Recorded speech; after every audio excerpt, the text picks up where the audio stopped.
hot in here, isn't it? I mean, okay. Zero words for that. Okay.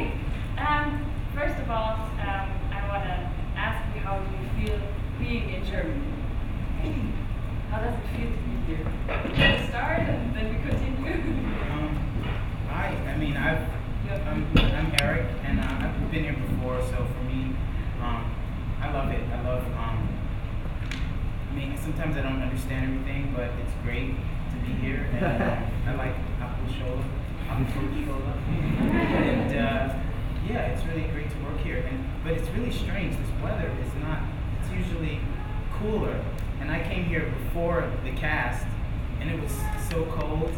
And I emailed everyone like, oh, bring sweaters. And they get here and they're like, what are you talking about? But please tell them it's not normally this hot, because I think they think I just made that up. For us it's strange too, so. It's strange, right? That's why there's no air conditioning anywhere. So, but I'm enjoying it. I love Germany. I love German people. They're very nice and friendly and open. I don't speak any German at all, and when I try, I sound like a fool. But it's great because I can at least try, and people are very supportive. And I've made friends with Flo, the assistant choreographer, and he's very, very sweet. So everyone is great. I love it here. Actually, well, this is my first time actually even in Europe, period. But when I first got here, the first thing that it reminded me of was my hometown, where I was originally born, was in Japan. And there was an area that, there was something about it that brought me back to where I came from before. And it kind of changed the way that I kind of looked at where I initially came from in Japan. And it brought me back to my past. And there were a lot of different things that made me feel things that I've never felt before. So it was kind of a different entity, a different world that I felt like I was in again. But it's quite amazing because I feel the culture and the people are also similar in a way.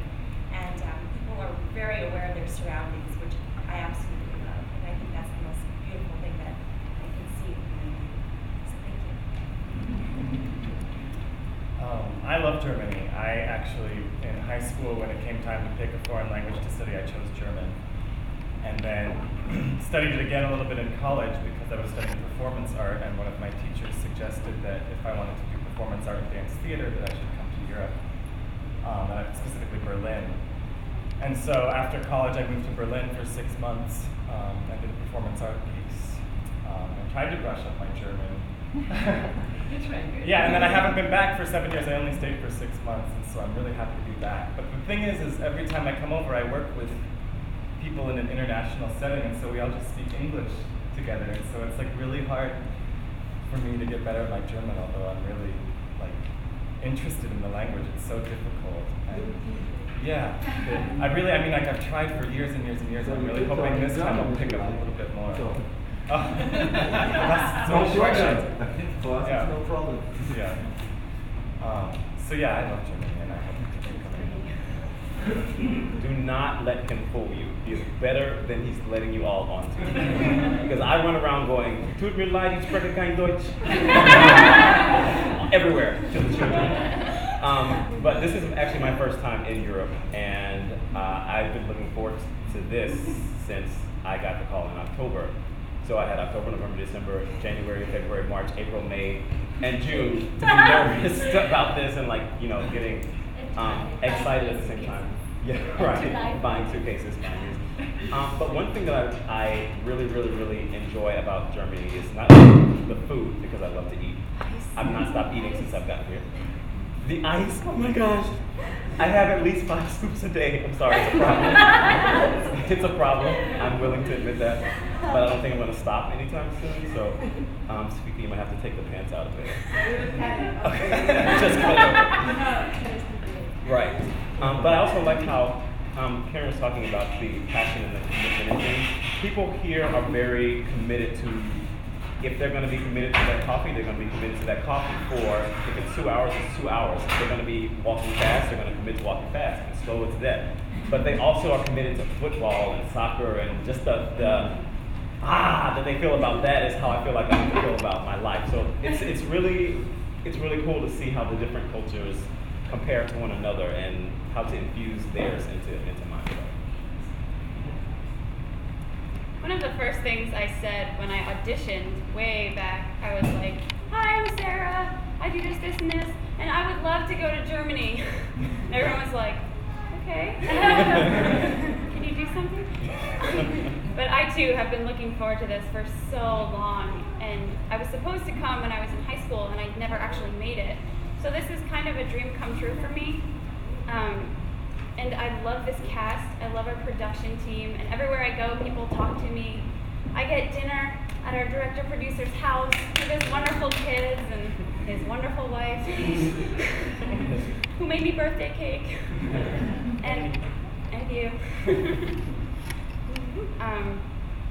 Yeah, it's been a really wonderful 2 weeks so far, because we've just been embraced by the entire country. We were here for Christopher Street Day and World Cup games and all sorts of craziness, and it's been great. And I'm happy to be here for a length of time, not just like a weekend and, well, that was cool and go home, but like 6 weeks of taking it all in. It's good. Hi, I'm Heather. I have never been to Europe before. I've never been to a non-English speaking country for longer than 2 days. And that was a weekend in Mexico during spring break that I don't really remember. So this has just been a dream come true for me, because I love to travel, and I love to sing, and I love to dance, and I love to act. So this is basically my dream summer, my dream job. And working with the cast has just been an overwhelming experience, and the creative people, Karen and Götz and everyone, and seeing how we have so many visions and how everything just comes together like a puzzle piece, and just there's so much love in this country, and it's just been very open. And Sarah was right, I feel like I've been welcomed by the entire country. Although I might be a little biased, since every other day there's a party in the streets here. So that better keep up, because I'm starting to expect it. Which, yeah. Nice and party. Yeah. So I'm overwhelmed with a feeling of thankfulness, and it's very humbling and exciting to be here. Ice and beer. Well, first we had to prepare a song, a scene, they called it a scene, and a dance, which was so bizarre because normally we have 16 bars. In America, you get 16 bars of music, and that's it. But here, we had a full song, and there was no pianist, so we had to somehow accompany ourselves, or either sing a cappella, put it on a DVD or a CD player, whatever it was. Then I ended up playing my guitar because I didn't know what else to do. And then with the scene, I brought in a scene for her. I didn't realize that the English wasn't a native language. So I bring in this like crazy Paul Rudnick comedic, like you have to be American pretty much to really understand the comedy. Bring it in to her, and she's looking at a piece of paper, and they say, well, maybe you should just do the monologue. And I'm like, okay, monologue scene, right, okay. So then the dance, I didn't know what to do about the dancing. So I danced to Pussycat Dolls, and I'm the least dancer out of all of them. They're all dancers. I'm more like street hip hop, but I danced to the Pussycat Dolls, and afterwards you expect a callback. Like that is hands down. If you don't get a callback, you didn't get the job.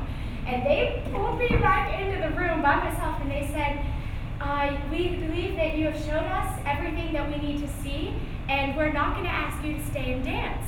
And I was like, what? Why? But we were already convinced. That's what they kept saying, but I didn't believe them. I thought they were just being nice. And I was like, oh, shit, I didn't get this. Like, oh, whatever, let's go to the next audition. Then, like 3 months later, I got an email that said, you're on our final callbacks. And I said, oh, I am? I was so almost kind of forgot about it. And then I got the email saying that I was invited, which is like, that's completely different from how we do it in America. It's like the auditions are one by one by one by one. You'll know by the fourth callback that you've gotten the job. It just wasn't that way. I prefer it this way. It was like a 20-minute interview. It was so great. It was awesome. The challenge for me then is to actually find something to input. And not that we don't have ideas, but with what we do, we're so used to being handed a script and somebody going, this is how it is, this is how it needs to be done. You don't have a say as far as whatever. You can make choices, but if they don't like the choice, then you have to make another one. Right, exactly. And it's, especially like Andrew was saying, especially with film. And so we don't have the opportunity a lot of times as artists, people who love to create, people who love to be so hands-on, to put ourselves into it and go, you know what, actually, I think I would say this feels like a big block of stale cheese. You know, that's the line. You know, that as opposed to like what's written there. And he's like, oh, yeah, that actually makes sense. And so the challenge is actually, trying to find more of yourself to put into it and to actually be this person that he's created on the page. And actually, he didn't have a script written when we auditioned, and he wrote it around us. So that's another thing. It's like, when I'm reading the script, I'm like, this is me. Right. Yeah. So it's like, the only thing I have to do is be myself. And we're not used to doing that. We usually end up having to be someone else on the stage and they go, infuse yourself into Johnny. It's like, no, but this is this person, and this person is myself. So that's the challenge. But it's also the fun part because I get to show up to work and be myself. I mean, how easy is that? And I said, what? I think you need to push me. And I'm the actor. I'm the one who needs to be pushed. And he said, no, you're in Germany now. And I said, oh my goodness, it's so different from the way that it is in America, where you have, producer, director, choreographer, actor. And it really much is in that lane. I mean, if you're in the ensemble, you're at the very bottom. You are absolutely nothing. And you have to answer to all the people above you. But here, it's like a straight line. And no one is above anybody else. It's just everybody is horizontal and together. I love that. I think that is so cool. I think we all really felt that way the first time that we read the script, and the first time we read aloud with each other was Guts met us each for 20 minutes and then flew back across the ocean, and a few months later we received this script that really, I feel like in my character, is every color of who I am and who I want to be. And for someone to meet you for 20 minutes, and yeah, they had us on tape, so I'm sure there were a couple replays, but still, just to get so much out of just those 20 minutes, I think takes such an exceptional mind and such an exceptional and loving view of humanity. There's really a startling amount of care that's been put into this project from every single level, and it's an honor, really.